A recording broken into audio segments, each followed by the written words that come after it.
History was made today at a ceremony in Truro, Nova Scotia. Descendants of Canada's first all-black military regiment hearing an apology from the Prime Minister for the discrimination those soldiers endured. That included even having to fight to be allowed to be in Europe during the First World War to begin with. Imagine they had to fight their country to fight for their country. Imagine the willingness to put your country first, even when that country didn't value or respect you. Today's ceremony acknowledged the descendants and relatives who have pushed for the apology for years. 605 men and 19 officers serving in the No. 2 Construction Battalion. In 1917, they set sail from Halifax, and they had pushed for 3 years to join the war effort. Many were routinely turned away, and those who served faced overt racism.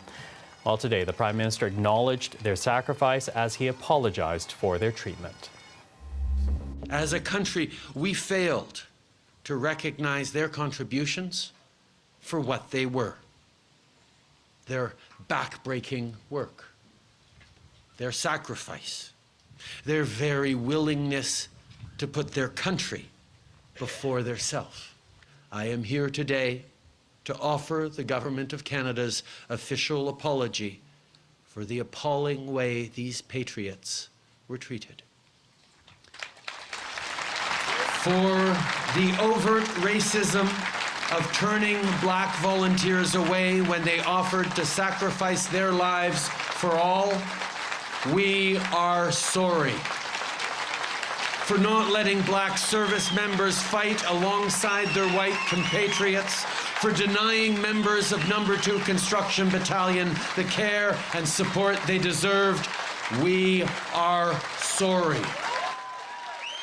Earlier today, I did speak with Hyacinth Simpson. She's a professor at Toronto Metropolitan University, and she also recently chaired a symposium about Black Canada and the Great War. And I asked for her reaction to the apology we just heard from the Prime Minister.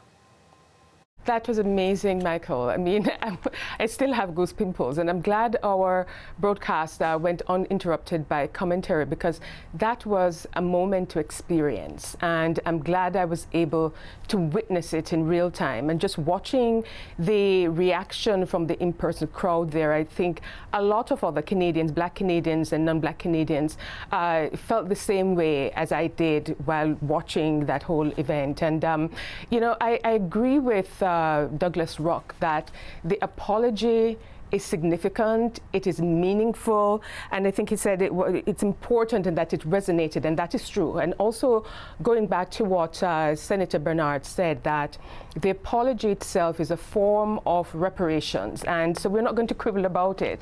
It was an important moment, and the Prime Minister gave a fulsome apology. He spoke with his whole chest, right? Mm-hmm. And that's what I think a lot of Black Canadians, the descendants of the men of the No. 2 Construction Battalion, descendants of other Black men who served in the First World War, family members of serving members of the Canadian Armed Forces, and you know, just general Canadians. That's the kind of fulsome apology that we were hoping to hear, and we heard it. And I think there's many layers to that. And first and foremost, I do want to talk about the No. 2 Construction Battalion itself, because I want you to talk to us about the racism that its members face, because we say they served, but they actually, to be more accurate, they fought to serve this country, but still faced racism. Yes. I think what was important in the entire ceremony was that many of the speakers didn't shy away from using, you know, the term anti-Black racism to talk about the real and you know, awful, horrific experience that those men had. You know, they were told that this is a white man's war. They were told that Canadians would not arm Black men. They were told that they were not capable of serving. In general, they were told that they were not heroic material, that they were not good enough to fight for the country that many of them had lived in and their families had lived in for generations. So that kind of rejection, that kind of diminishing of personhood was something that was, it was an experience to the particular moment of wanting to enlist, but it was a reflection of the larger anti-Black racism that they were experiencing in their lives across all sectors of society. And our thanks there to Hyacinth Simpson, a professor with Toronto Metropolitan University.